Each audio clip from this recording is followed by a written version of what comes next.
What's going on, everyone? Juicebags here, and welcome back to some Dungeon Defenders Awakened. The Forsaken Temple and the new boss is here in DDA. Lots of folks have been requesting this one, so here we go. Now, we are on the Forsaken Temple Massacre Hardcore Rifted mix mode, and a lot of people are getting through this one no problem, but then losing on the boss. Now, the biggest word of advice I would suggest there is take a look at your tower targeting. Those of you that remember anyone that was struggling with the keep, they went and changed their main DPS over to air targeting, and that got the job done. Well, you've got two choices here really on the temple. If you're losing to ogres, then you are going to want to switch your targeting over to strong. Anytime I lose, it's normally versus an ogre, so I've got my PDS targeting set to strong. If you're losing to Sharkin, then you're going to want to set those over to special enemies, and it's going to prioritize those nightmare enemies quicker.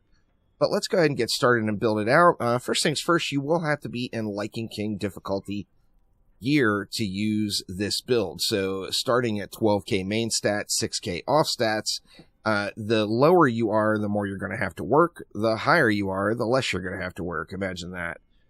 We are going to start off right here with an empowering shrine. We're going to drop that bad boy just right here.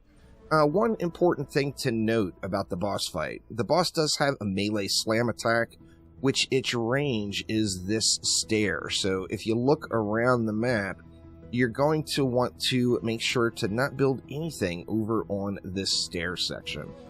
Now that we've got our shrine down, we're going to go ahead and pop our guardian out of the deck, and we're going to go with some roots. Now, the roots are crucial to the operation, and I am using the rune for the additional slow. Now, we're going to want to come on over to each core. Every core is going to get an ensnare aura, an electric aura, one of those delightful little roots, a spider,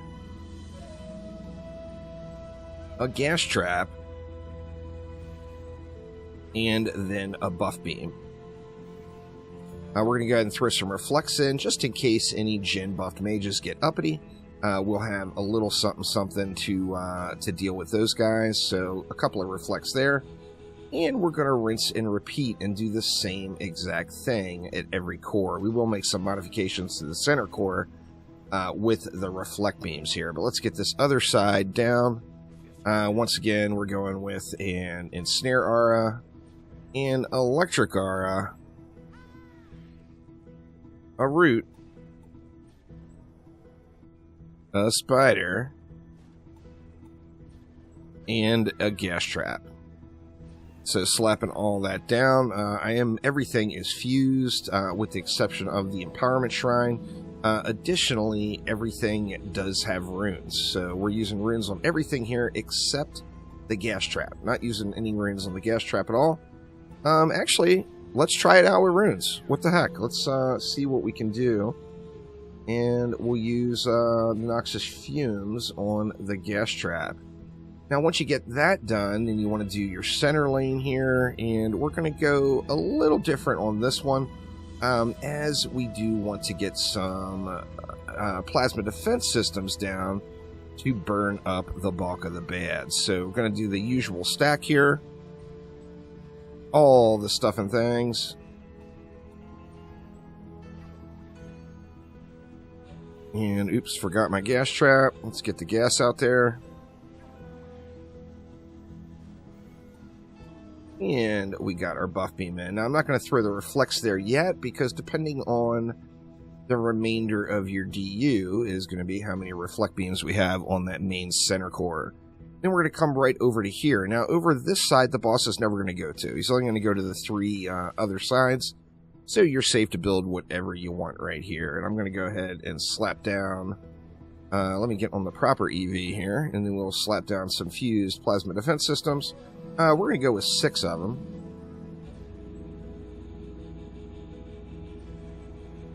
And then after we get our 6 down, we're going to go ahead and buff beam all the stuff.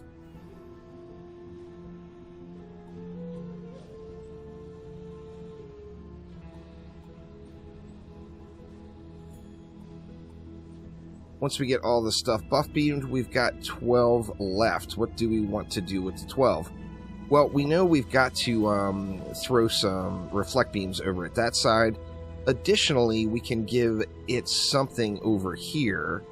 You know what? Actually, what we can do is we can go with a 7th PDS. Let's go with that. We'll put a 7th right here. We'll just buff beam the 3 of them with that stack. And then that's going to leave me 4 left over. You got lots of choices. With 4, obviously, you can throw down a siren. You could just completely enclose this area with buff beams, or pardon me, with reflect beams. I think I'll just throw down a siren just for ease of getting it done here. Let's see where we want to put the siren at. I think we just go right there on top of that empowerment shrine.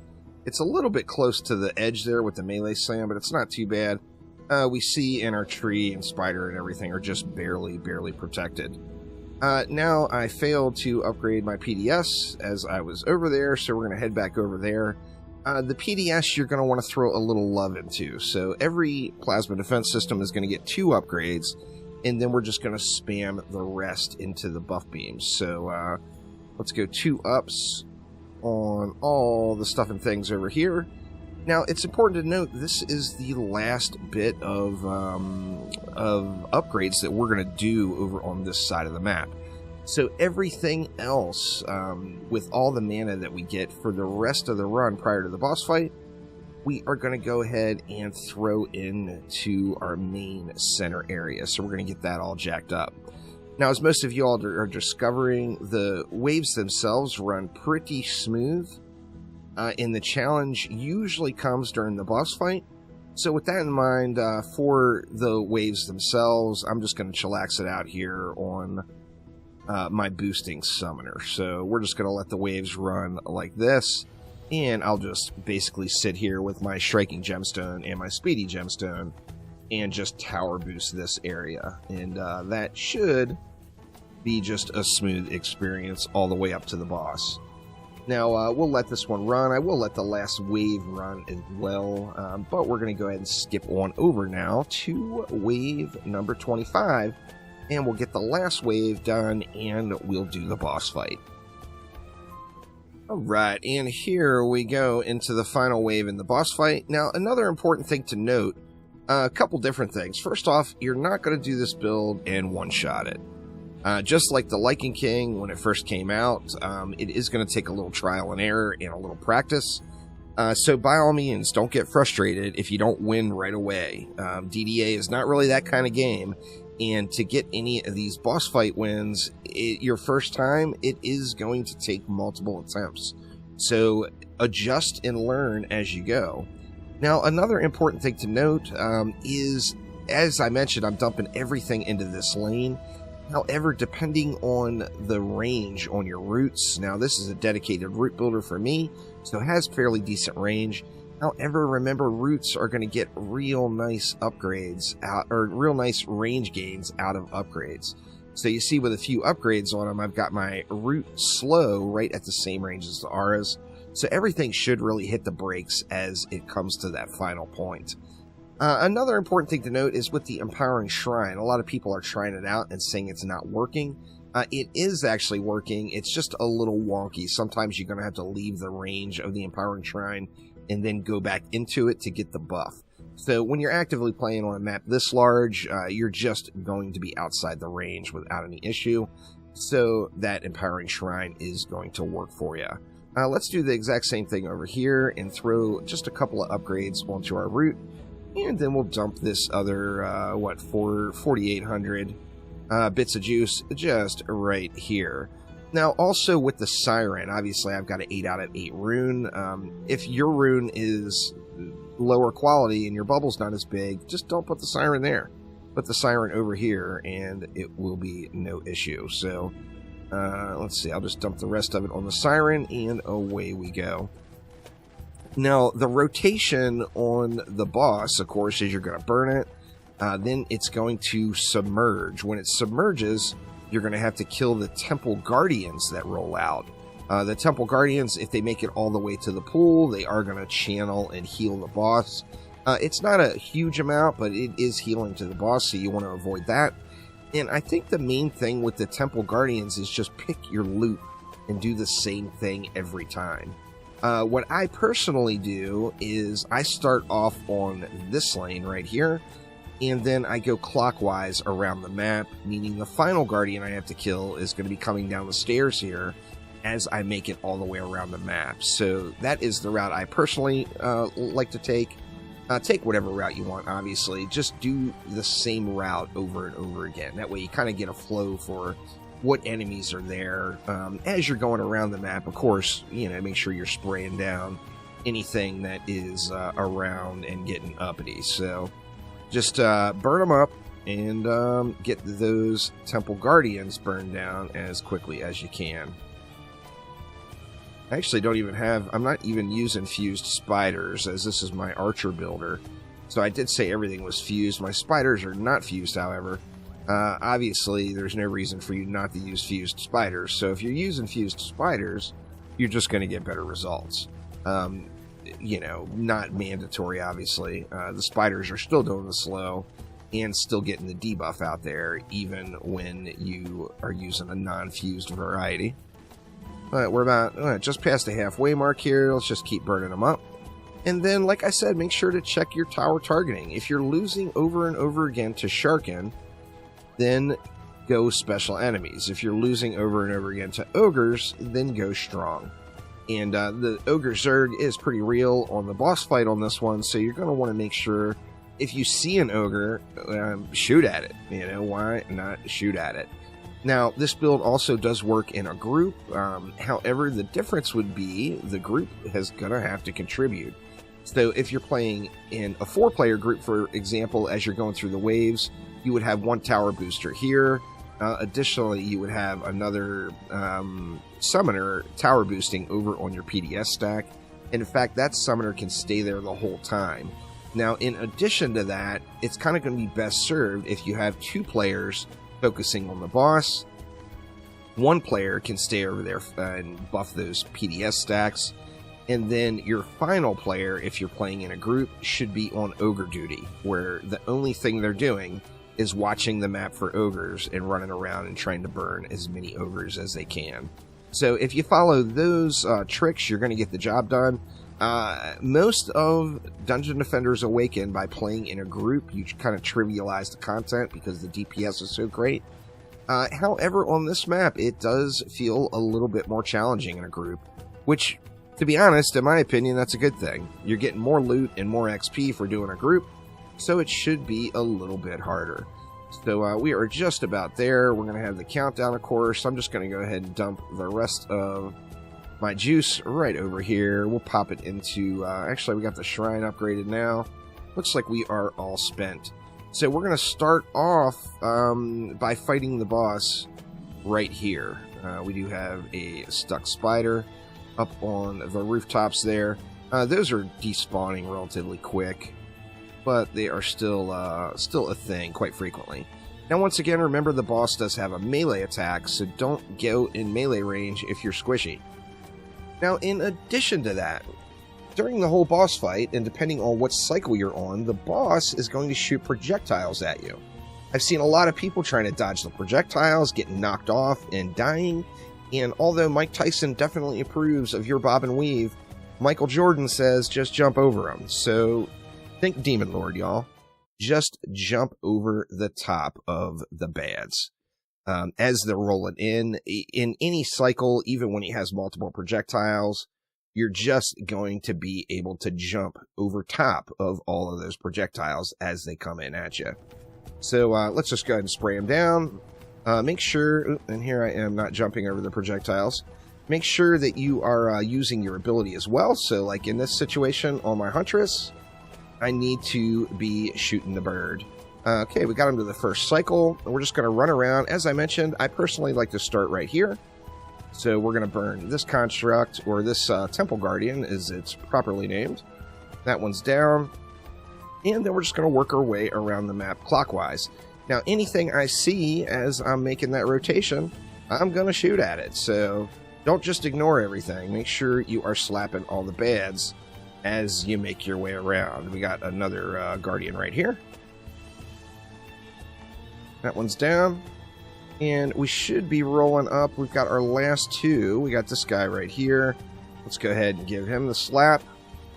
And then our last Guardian is going to be making its way down the steps. As soon as this Guardian drops, the boss will be back. So just switch right back over to the boss. Once again, jump over the projectiles. Don't try to dodge them. It's just a lot easier to deal with. Boss is back down. We can go ahead and do our rotation again. Starting off right here. Temple Guardian down. And let's just work our way around the map. As long as, you practice it a few times, you kind of know what enemies are coming.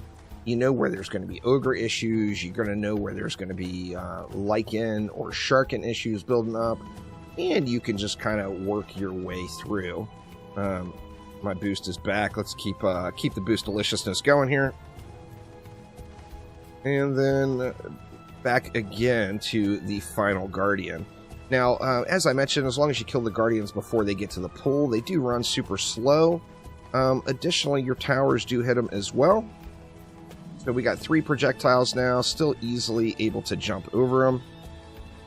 And are we going to be able to get the burn? No, we couldn't quite get the burn. So we're going to have to make one more lap, taking just the exact same route. So we're going to start off right here. Now, this DPS hero is not very strong. I'm just not. It's a builder, so I've got all my points into power and range on this Huntress, so I'm not really set up for it. With a proper DPS hero, though, you can get the boss killed very, very quickly. On Massacre Mix mode, you can still get it done as quick as just 2 cycles if you're in a proper DPS hero. So we are getting it done here, though. I'm going to go ahead and turn my buff off just to refresh it. As soon as it's back up, we will pop it, and I think we're going to be in pretty good shape here. Let's kill the last guy, and then, of course, we've got the final little boss segment. So, GG's, and we get the win. Now, sadly on this map, the gear is not fantastic. So obviously you have to do the run to unlock the difficulty to go and do other maps. However, the weapons, weapons are generally why we would kill a boss, and the weapons are just not glorious here on the map. The pet is pretty good. Yeah, just not great. Not great. The pet is pretty decent. It's not the highest DPS pet, but it is a usable pet and fun to use. So, by all means, play around with the Zephyr a little and have some fun. But that is the Forsaken Temple on Massacre Hardcore Rifted mode. Hopefully this helps everybody out. As I mentioned, don't get impatient, y'all. If you lose a few, make some adjustments and go back and try again. It's the new boss, so you're not going to go in and one-shot it. Unless you're just seriously decked out. But if you're seriously decked out, you're not going to be watching this video. So thank you all so much for watching, and I will be live in just a bit. So swing on by and say what's up. Thanks again. I'll see you next time.